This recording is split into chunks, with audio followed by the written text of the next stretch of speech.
আমি ছেড়েই দিতে রাজি আছি সুসভ্যতার আলোক।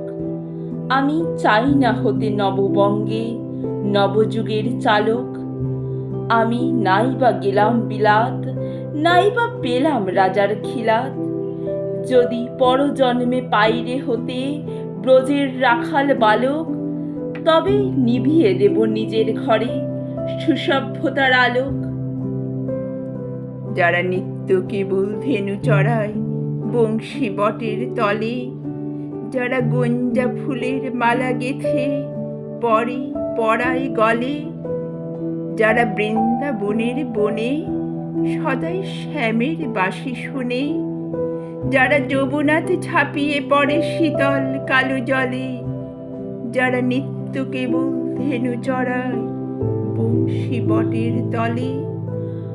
ওরে বিহান হলো জাগরে ভাই, ডাকে পরস্পরে। ওরে ওই যে দধিমন্থ ধ্বনি উঠল ঘরে ঘরে। হ্যারো মাঠের পথে ধেনু চলে উড়িয়ে গোখুর রেণু। হ্যারো আঙিনাতে ব্রজের বধূ দুগ্ধ দহন করে। ওরে বিহান হলো জাগরে ভাই, ডাকে পরস্পরে। ওরে শাওন মেঘের ছায়া পড়ে কালো তমাল মূলে। ওরে এবার ওপার আধার হলো কালিন্দিরি কুলে। ঘাটে গোপাঙ্গনা ডরে কাপে খেয়া তরির পরে। হ্যারো কুঞ্জ বনে নাচে ময়ূর কলাপ খানি তুলে। ওরে শাওন মেঘের ছায়া পড়ে কালো তমাল মূলে। মোরা নব নবীন ফাগুন রাতে নীল নদীর তীরে, কোথা যাব চলি অশোক বনে শিখি পুচ্ছ শিরে।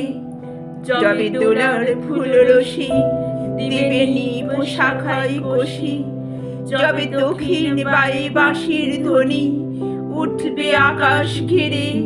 মোরা রাখাল মিলে করব মেলা নীল নদীর তীরে। আমি হব না ভাই নববঙ্গে নবযুগের চালু, আমি জ্বালাবো না আঁধার দেশে সুসভ্যতার আলো। যদি ননি ছানার গায়ে কোথাও অশোক নিপের ছায়ে, আমি কোনো জন্মে পারি হতে ব্রজের গোপবালক। তবে চাই না হতে নববঙ্গে নবযুগের চালু।